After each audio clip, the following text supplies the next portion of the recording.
RDC est une et indivisible. De la population et de tout le monde, c'est qu'il faut tout arrêter pour faire face à cette situation. Et que nous ferons de cette terre richement bénie un réel havre de paix, de prospérité et de progrès social.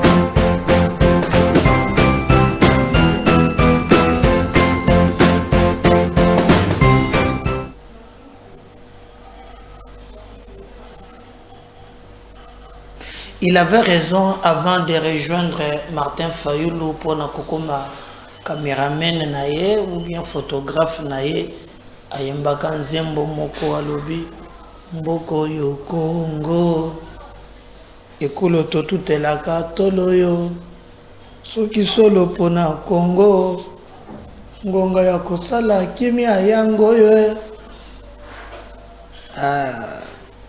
Fayulu azwa biso chanteur d'état akenda naye bemsenga ba monsieur Nsiawera bakena poto bakimi noso bagenda oyo za génération abano ya sika ne bakimi bomoni so Londres Grande-Bretagne bafanda ka boy ba mwana batu bapakati mbangu basate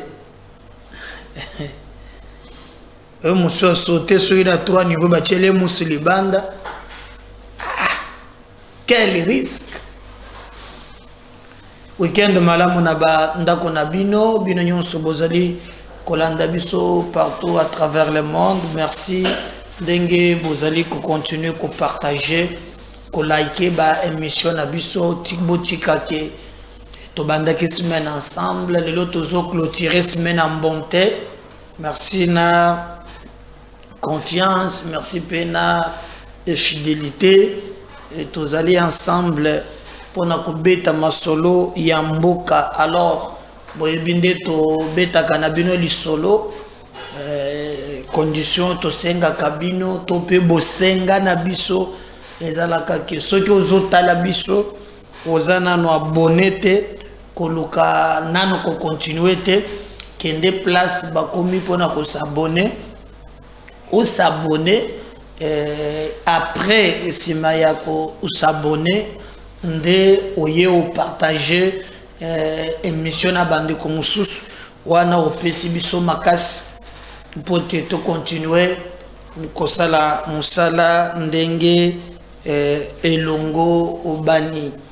Alors sengeli boye bake opposition finalement baye kondima que marche Nabango pour d'abord bokolanda vidéo moko na kochele bino liboso tango ba secrétaire généraux ba utaki et pas ya Gentini, donc c'est-à-dire secrétaire général il y a SID, secrétaire général il y a Katumbi, secrétaire général il y a Matata, na secrétaire général il y a Sesanga. Alors tous les quatre là, bazalaki na Gentini Ngobila Mbaka. Alors le gouverneur a yebisaki bango moyen ba tambola ezate eza uniquement ba mema marche na bango. Alors baki na bango le 20. Alors il y a le 20. Alors après ce bango le 18, je crois le 18. Alors Bolanda qui Bolanda ba secrétaire général après ndenge ba réagisaki ba boyaki makambo ya report ba confirmaki ke e matali kolo ba kitanase bango ba kotambola kaka. Na moni bato ba déjà na ba réseaux sociaux bazobi misaka marche de l'opposition batie mantek na fiche. Quel est le message? Je n'ai pas compris. Si ma déclaration na bango oyo ba leader na bango ba yeko sangana ba sangani po na nini pourquoi ba reportaki ba yeko ndima mais bandimite na logique oyo Gentini apesi bango mais bango bandimaki na logique o bango moko ba mitieli date et puis ba lobi ke date wana bango ba koyoka lisusu te mais tango toye kolandela ezali bango te bato baboyi ezali nde bandeko oyo Katumbi akendaki koluka o bato baza bandeko ya Monisco comme ye makanisi eza kaka libanda nde bato ya Monisco bayebisi ye me papa yo oyo koloba te baoma pike ini pikiri lokola bango balobi bo reporter kolika bras de fer te po na bino nyonso wana mutu babetaki eloko na mutu eza Fayulu ya ko résister alors mutu amemaka Fayulu bango nyonso mibale bazate bazaki 3 baba Kyungu akufa mama Eve il est du bon côté de l'histoire Fumumpa bakabwana nani akumeme lisusu Fayulu na bino nyonso wana ozo moneti sen oyo bato nyonso bazate Fumumpa ye wana kote na ye mama Eve souple ni we moya me mafata balalaka mero azakuna azo kipe ya tate de loin azo mo soki okosala madame na ye je sais pas kara on dirait begi alors Monisco e bisika tumbiki tala ba biloko oyo moyen zate malama bo reporter na bino kaka alors vous allez voir même photo ya Katumbi na ngambo ya Monisco kota zala kilobi wana bazo solola na bandeko ya Monisco bayebisi s'il peut accepter oyo gouvernement yango bomoni tango bazongi baye ko tenir point de presse. Alors je veux qu'on nous donne ma photo, voilà on moni kombona Bintu Keita oyo wana ndi représentante ya Monisco aw suja zo sekani na yebi wapi esengo boyata na ba Fayulu asekaka te usomona ye wana donc tango Katumbi alongwe awo nde bayebisi ye umukamate ezalaka passe. Alors bino bondi makaka bo reporter na bino bo éviter o babengi bras de fer au moni ko to côté muso bateleli ba voilà bango wana usomona toujours mondele pembe donc souple niwe moyo donc chanya loba ki parti mobimba tous les métiers bazaba raciste bakike bomba makona. Alors ye wana ezali bolanda maintenant vidéo contradictoire beaucoup mona ke po avant ba secrétaire général ya ba parti na bango nyonso secrétaire général ya Matata Franklin Chambala na moni wana secrétaire général ya Fayulu vient en garde de Vos na moni secrétaire général ya Katumbi puis vient en ngai Dieu donné bolengete na moni ya sesaka ko na yebia tayete ya sesande na yebite mazala kipe wana. Alors bango balobaki ke bakotambola emata ekita marche zali mais tango chef na bango akomi wana Bintu Keita et les autres bayebisiye awa eza difficile tika koluka makamu yona Matata boza ba nouveau venu makambo ya mbangu wana eza passe makambo ba secrétaire généraux na bino balobi bokende bobo ya yango bondima na lolenge ya sika ke boto sakaka oyo gouverneur à lobby parce que les gouverneurs pesaki ba raison sécuritaire les gouverneurs à lobby oyo salema ezali juste empêcher bango pour sécurité eza malamu te. Alors vous comprenez Alors pour nous, nous pensons que va tirer la leçon. C'est comme ça que Katumbi a zongi, a sangisi batunaye, a ebisi bango, to changer date. Contrairement à Oyo Bango Balobaki Liboso. Politique, tout ça, la démocratie, au Bandé, la Sala, loyauté, à la partager. Et à la partager. Bogolanda contradiction, le colo, il y a contradiction, parce que le gouverneur, il y a mon copain Lobaki. Mais moi, je vais d'abord vous laisser suivre Oyo secrétaire généraux Balobaki. Et après, Boya Koyoka, Oyo, Simaya Katumbi, comme moi, na Monisco, Nde Makambo et Balokaki, 6 me Baloka 9. 6 me Baloka 9, 4 me Baloka Kiti. Donc, le système y a fourmi. Si je parle le même langage, na dondi na technique, on suit cet élément à secrétaire généraux. On revient juste après pour continuer avec notre émission. La grande marche de l'opposition prévue ce samedi 13 mai 2023 par l'opposition congolaise est maintenue et aura bel et bien lieu, nous confirment les 4 secrétaires généraux de Ensemble pour la République de Moïse Katumbi, décidé de Martin Fayoulou, de LGD de Augustin Matatampogno et d'Envol de Délice Sanga. Ceci après avoir été reçu par l'autorité provinciale qui veut que cette dernière se tienne le 18 mai prochain.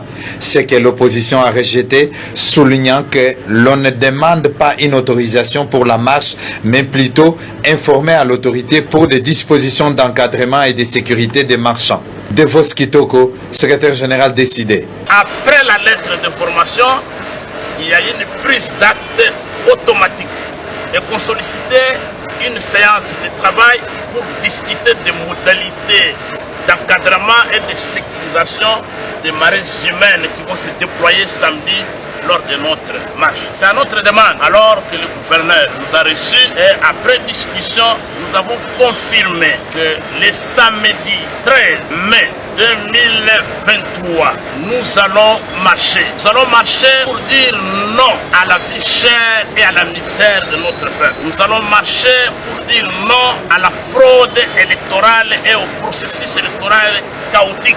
Honorable Dieudonné Bolengetenge Balia est venu aussi enfoncer les clous tout en invitant la population quinoise à être au rendez-vous le 13 mai 2023 sur les 2 itinéraires retenus. Les premiers, de Sakombi jusqu'au Palais du Peuple et du rond-point Super Lemba, échangère, boulevard Lumumba et Palais du Peuple. Peuple congolais, to lingate que République démocratique du Congo et bon wana lokola jardin, lokola matembele ya boya groupe moko ya ba. Mboka eza ya biso, pezo yangela malamu te yango wana bato bazo souffrir. Alors solution mosusu ezate. Foto laksana mokili mobimba ke lo lenge ya koyangela maoyo, ozo kolisa insécurité bato bazo kufa lokola banzinzi. Na mboka na biso to lingi yango te. Congolais boti bato ebele, Congolais boti bana mingi, bakonzi ya solo boti kotambisa mboka na biso, baza na kati ya peuple congolais wana. Alors, pour tous les solo, il faut m'apprendre mipé ya solo. Oh ya minyato tende bazo lenge. Donc makambandengo wana zo sala ke il faut totelema.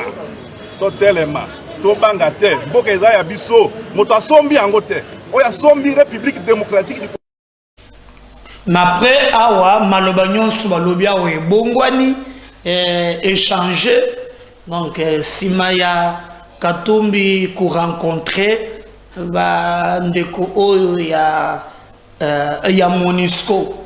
Et d'ailleurs, vous savez même que Simaawa marche longwe maloba nyonso oba secrétaire général na bango balobi et kwei na mai et commis maintenant que marche Bathieu Mokolo il y a le 20 donc samedi oyo ezali koya.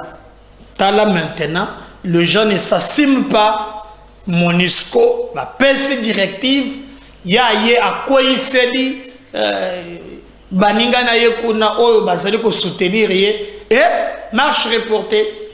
Vous voyez que dans l'andi Nicolas Kazadi, ministre ya finance, qui dit même sans mâcher les mots qu'il y a des candidats entre les lignes, il parle de Katumbi. Entre les lignes, au Basali ko jouer sale jeu. je parle bien ministre et à finance. À lobby, il n'a pas cité les noms, mais quand on parle entre les lignes, vous sentez qu'il parle de lui. Parce que Kassamba lui a même dit, là vous parlez de Katumbi. Il a dit que tellement que tantôt investir dans Zambie, bon, je ne sais pas comment le président y est quitté, que Bakei ba beti match, que Semoul et l'ongwa na Zambie et kota na Congo, mais chose grave, même où les Afrique du Sud, où les kaka na transit na Zambie et les kata na Zambie. Mais je vais vous étonner, Makambotato ya lobby. Il a dit maintenant que Tibozoyo Kakatumbi et les autres besoin condamnés Kagamete Nzoka eza na comptoir moko ya ba minéré na Kigali donc na Rwanda. Kunande Katumbi Bazali na comptoir ya ba minéré. Lorsqu'on est en train de piller les minéraux na bateau yo bazamabe, directement bango bazali ko se retrouver guerre ekoti ko silate parce que comptoir na bango ekote kate. Est-ce que vous imaginez danger tozanango? Mais après bakoya ko distraire bino oyo bozo comprendre le côté nakoloba yango kamitatu aloba kike soki tozali ko condamner Rwanda pour agression tozotia mafuta na moto mais alongo Lubumbashi aye awa pour atambola na biso asilisi ba pano pour na ba marche mais tango Monisco boki ba secrétaire général de Marono ba lobby mais tango Monisco intervenir marche reportée.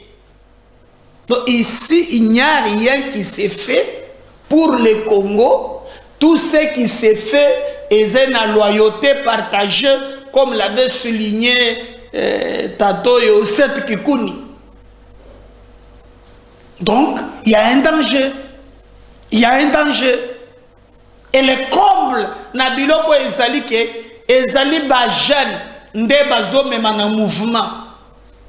Alors, population pour laquelle aux bondés, aux linga d'abord, si vous prétendez combattre pour la population, on le dit aux autres pour la vie chère.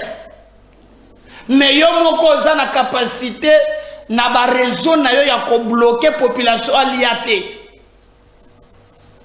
Mais en entre-temps, vous allez que aux autres ça la marche pour la vie chère. Qui trompe qui? Qui trompe qui? Incapable de faire la marche pour l'agression rwandaise. Kaka yo moko moko, ozana ba comptoir ya diamant na Kigali, na ba or, na ba cobalt, na ba ni, ozana minéré na Kibali. Kona na Kigali ozo sala makambo ndenge olingi, mais tu veux marcher pour la vie chère. Bon, moko les ali peuple oyo kozwa pe conscience ezali na monibo kitikuna na moi nini. Alors, lorsque j'ai écouté Nicolas Kazadi, je me suis dit, mais on est en danger. Nous sommes en danger. Peu de danger, mais c'est permanent. Aux autres qui sont même, Nini Massangu, pour Semoul, pour ceux d'Afrique du Sud, il y a des remorques côté na Zambie, nde côté par Lubumbashi. Non seulement que aboyi que Zambie a tege la biso, mais il va même empêcher oh ya Afrique du Sud et le Canada Zambie. Mouya elle avait dit avec comme objectif biloko et matatalo que la population se soulève contre le dirigeant. Botala muntu oyo bino bomonike borende kotambola naye. quand il marche avec Matata Mpogno, à côté on a Matata Mpogno, Sogoli a Kambongo Bukangalo Zote, mais le vie cher ezate, mais le vie cher ezate. Faut le côté on a yo fait l'escroquerie à siècle. Pourquoi vie comme cher? Yo muto pilla ou dilapidé ba minéré na biso. Pourquoi vie comme cher? Mais quand la MONUSCO est ici, mbala moko makambo nyonso échangé, makambo nyonso esili, parce que la MONUSCO a lobby. Et ça passe na mort. Mais makambo Nicolas Kazadi a lobby bandeko nangai. Et ça très grave. Je dis bien très très grave. Ce qu'il a dit c'est très grave. Bolanda, de quoi? Katombi aza capable. Oyo akoya kotambola na yo elenge ozolanda ngai. Oyo akoya kotambola na yo mamoyo ozolanda ngai. Eza passé na mort. Conscience na biso. Le mitu est ça là. 3000, 2000 les insensité. Suivez ça. On revient juste après. Vous trouvez normal qu'un pays comme le nôtre, tropical, que 7 ministres vous le dépêchez dans un jet privé en Afrique du Sud pour aller chercher le maïs pour le Katanga et le Kassai. Et ils reviennent avec rien. C'est vous qui dites qu'ils reviennent avec rien. Mais si je vous dis combien cette mission a été bénéfique, pourquoi elle était importante? Parce qu'elle n'était pas seulement économique, elle était aussi politique. Comment expliquer que la Zambie, un pays avec lequel nous avons des relations extrêmement bonnes, nous sommes des partenaires dans les composants pour la fabrication des batteries, comme vous le savez. Les relations au plus haut niveau sont excellentes. Comment expliquer que ce pays, frère et ami, subitement, décide de... Mais ils sont pénétrés aussi. Laissez-moi terminer. Ils ont vendu à d'autres pays. Ils ont vendu à d'autres pays. Décident d'interdire toute exportation vers la RDC, son pays le plus proche. Alors qu'au même moment, ils ont vendu à d'autres pays. Et plus grave, décide même d'interdire tout transit de maïs sur leur territoire en destination. Ça a été réglé, ça? Ça a été réglé grâce à l'action du vice-premier ministre Kamere et de toute la délégation qui s'est rendue sur place. C'était un aspect politique. Et pourquoi on en est arrivé là? Ah, vous voulez accuser quelqu'un? Parce que lorsqu'on vous dit que quand vous constatez que les Congolais sont devenus extrêmement méfiants vis-à-vis de certains politiques dont les allégeances nationales sont douteuses, eh bien, vous accusez figurez-vous que le président zambien n'était même pas au courant qu'une telle décision avait été prise. Et il a fallu que ce soit débloqué, et ça a été débloqué. Figurez-vous qu'il y a des acteurs politiques, y compris des candidats présidents de la République, qui sont producteurs de maïs, qui stockent leur maïs. Et vous n'achetez pas ce maïs? Pour qui le gouvernement est en train de se préparer pour acheter le maïs des Congolais d'abord, des Congolais, avant d'aller chercher des Congolais et d'importation, parce que celui des Congolais ne suffira pas. Oui. Mais encore faut-il qu'il soit connu, que ceux qui en produisent le déclarent. Mais lorsqu'on sait la pratique qui est de créer la pénurie, et quand on a une allégeance avec un pays voisin, on arrive à manipuler pour bloquer les importations de ce pays voisin, pour créer la rareté, à des fins politiques. C'est de cela que les Congolais ne veulent plus, c'est pourquoi ils sont très regardants et très méfiants vis-à-vis d'une certaine catégorie de politiques dont les allégeances nationales sont douteuses. Pourquoi vous avez arrêté, quand je dis vous c'est le gouvernement, au sud Kivu, beaucoup de gens, encore une opération spectaculaire, comme Manga Tchouchou, après vous allez les libérer, tous ces gens. C'est la même problématique, Jean-Marie Kassamba, c'est exactement la même problématique. Est-ce que vous savez que la guerre que nous subissons depuis 30 ans est essentiellement une guerre économique? Mais au point d'arrêter les autres. Est-ce que vous le savez? Est-ce que vous le savez? Est-ce que vous le savez? Oui, voilà. La guerre que nous subissons depuis 30 ans est essentiellement une guerre économique. Eh bien, le président de la République, dans sa vision, dans sa grande vision, a pris le courage, et cela a été décrié de manière ignorante par Olivier Kamitatou ici. Ignorante, vous dites? De manière ignorante, ou volontairement ignorante, a pris le courage de prendre son frère, parce qu'il restera son frère, le président Kagame, par la main et de lui dire, asseyons-nous. Mais ça coûte cher maintenant. Hein? Écoutez-moi. Le frère d'hier. Non, mais on reste frères. Même si on se chamaille, même si on s'entretue, on est frères, on est frères. Que voulez-vous qu'on fasse? Il a pris par la main en disant, asseyons-nous. Au lieu de faire mal, faisons ensemble et de manière transparente. C'était en juin 2021. Il a proposé Sakima avec Dieter, etc. C'était pour construire quelque chose. C'est ce que font les grands pays. Laissez-moi terminer. C'est ce que font tous les grands pays. Oui. C'est ce qu'a fait l'Allemagne et la France, qu'ont fait l'Allemagne et la France au sortir de la Deuxième Guerre. C'est les grands esprits, c'est cela. Et il a tendu la main à notre voisin, belliqueux, pour qu'on se détourne du passé, qu'on construise ensemble. Ça n'a pas fonctionné. Ils ont estimé que c'était un chemin trop long et pas assez productif. Et dans les mois qui ont suivi, ils ont recommencé à armer le M23. Pourquoi? Parce que c'était beaucoup plus facile de gagner au noir. Avec malheureusement la complicité de certains Congolais. Les officiers. Laissez-moi terminer. Oui. La complicité de certains Congolais dans l'administration, dans tous les corps. Et vous savez ce qui est en train de passer, il y a des procès en cours. Oui.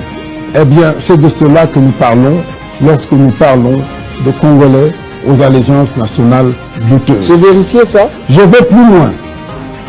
Certains qui sont candidats président de la République sont actionnaires dans des comptoirs situés à Kigali.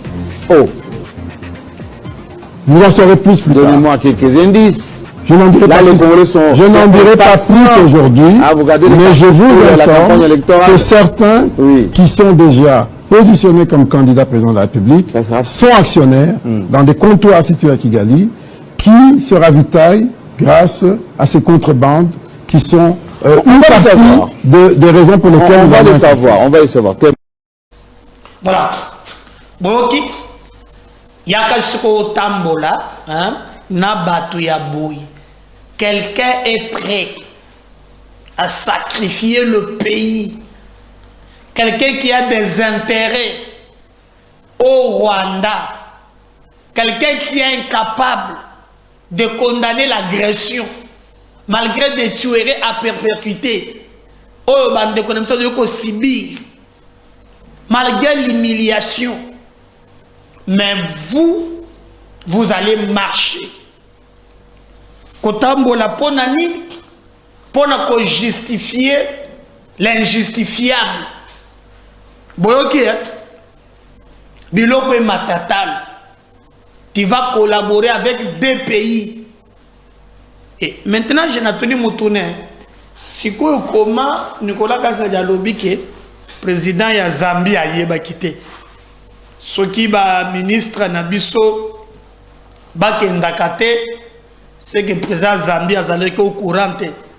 Déjà, pendant que le Bakende, que 80% il y a des autres salles en Zambie, des minoteri et les autres. Ils ont yé. Donc, il y a juste à bloquer. Alors, mais maintenant, comment, si le président n'était pas en cours, bon, je comprends que Zambie peut jouer Bissoka double jet na Kolanda. Comment maintenant Bakope qui sont même aux autres Afrique du Sud et les Zambie. Bon. Allez-y comprendre. Bato Oyo, Tozana Bango, Namboka Oyo. Oyo Bazu Nyonso ya Congo. Nyonso ya Congo. En contrepartie. Bango wana Bazu Sala Congo Mabe. Boyoki ke même Biloko. Et sengele longwa awa nzoka ba minéré bimaka parce que bon mona ki dernièrement awa na moni batu ya Sokomine ba bengi banto basombaka or na Dubai baye na bango awa balobi na bango mbo c'est qu'on doit faire toyo kana binomoko po banda komizwela ba minéré ndenge longo bani Bozui, Bosombe, tout casser réseau. Et directement, et là, on a occasionné qui shit na Rwanda. Rwanda va na crise. Bon, même Grande-Bretagne a renforcé Bango, même la France. A tindi Bango Moko, Union européenne, à côté de Nanzela, on a soutenu par la France pour renforcer le Rwanda. nzoka Rwanda za ye moko te bakatumbi bazana ba comptoir ya ba minéraux na Kigali. Et comme il y a des comptoirs, cela veut dire qu'il faut ba minéraux awa na niveau moko illégal. Bobi ke na mundu azaleki na vidéo moko ya ndeko moko azana makambo ya ba masangu, hein? Je crois que azui yangote d'accord, le après vidéo il y a gentil to coacher la bino. Bon, on que même à l'est là, il y a des Congolais oyo bazape na ba minoterie bazo produire même ba masangouane, ba semoule. Mais on a fait tout pour les décourager. Minéraux zo bimakaka mibimba izo ke de Kigali et les groupes armés là bazo financer.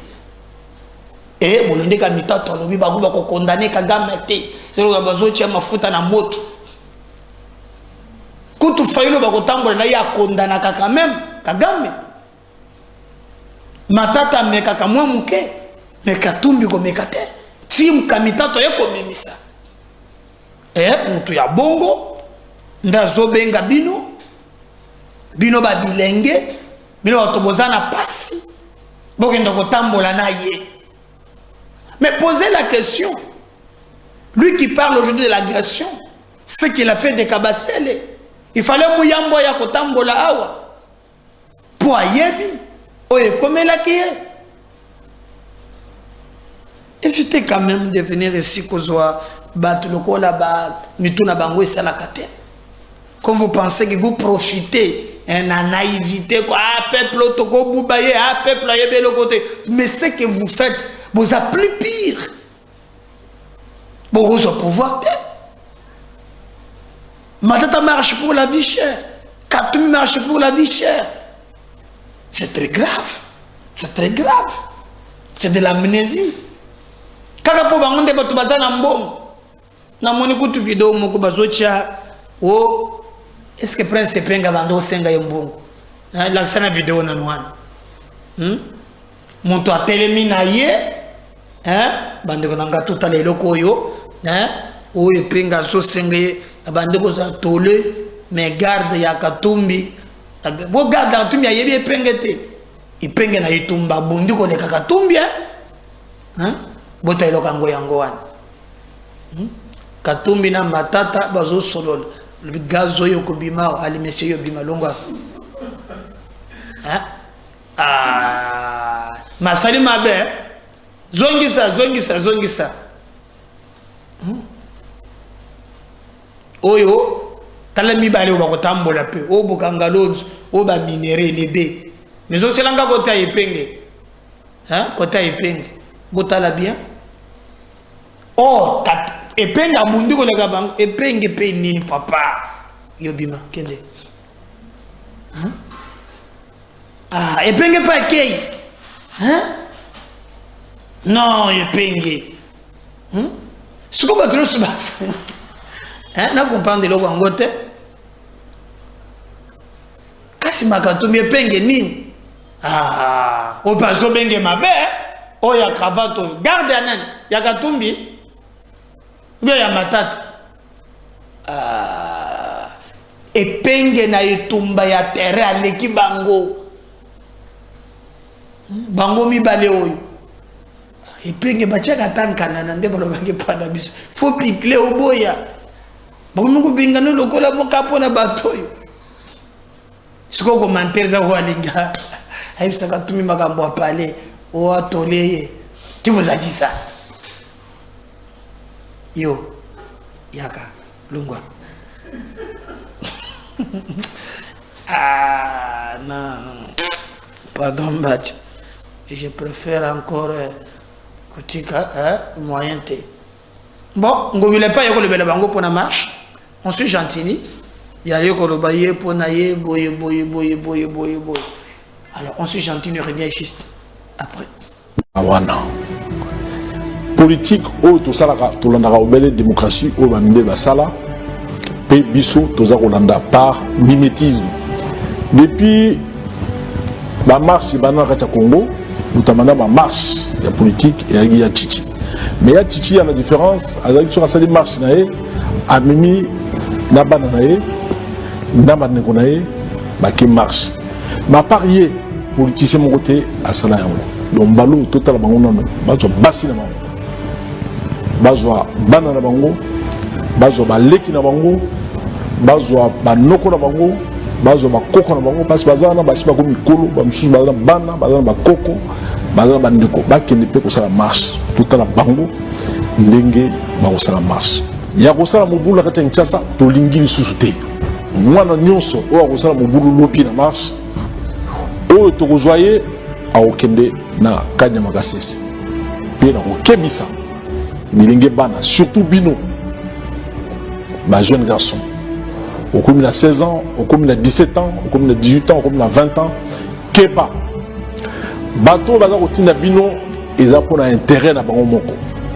Tango, ba signer ba corps na bango, baza kana besoin na binoté.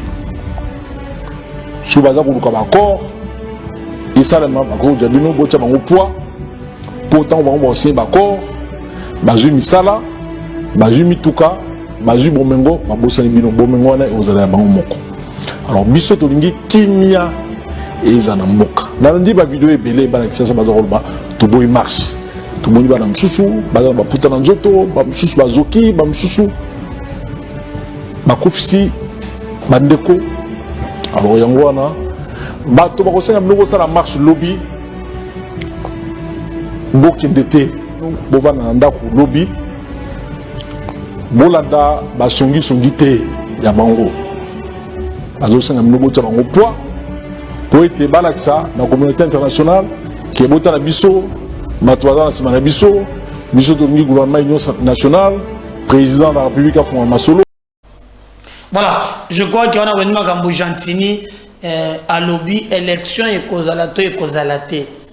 Quand on va lobby au bango bazo la marche, to gende ko sala bureau ya CENI, to gende ko toucher cour constitutionnel.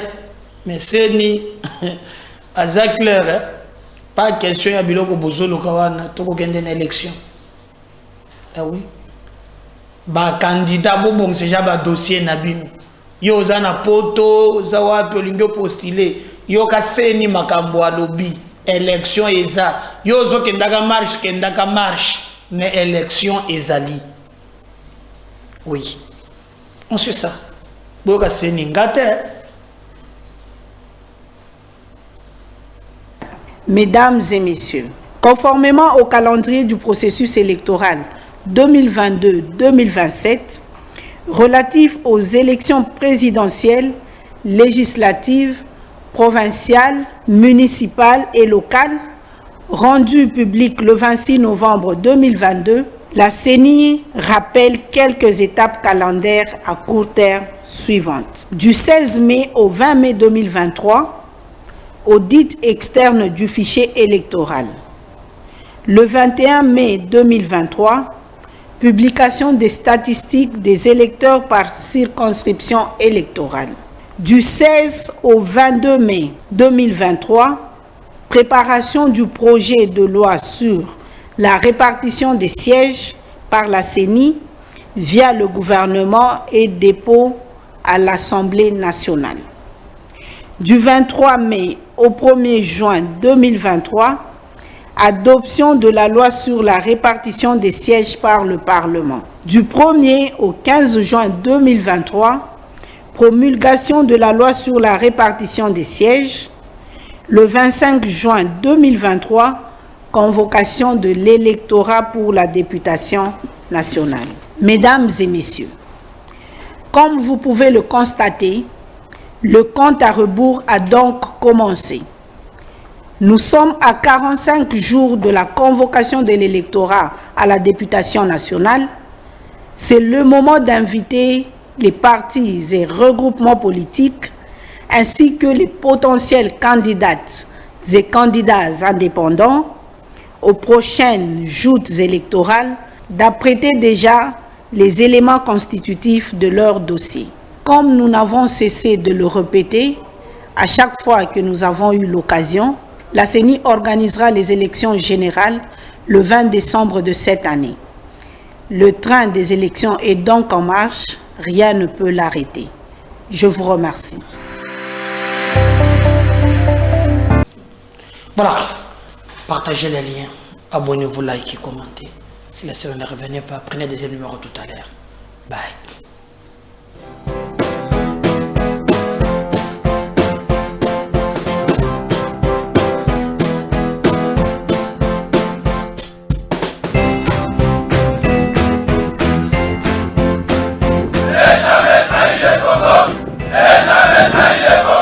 La RDC est une et indivisible. De la population et de tout le monde, c'est qu'il faut tout arrêter pour faire face à cette situation.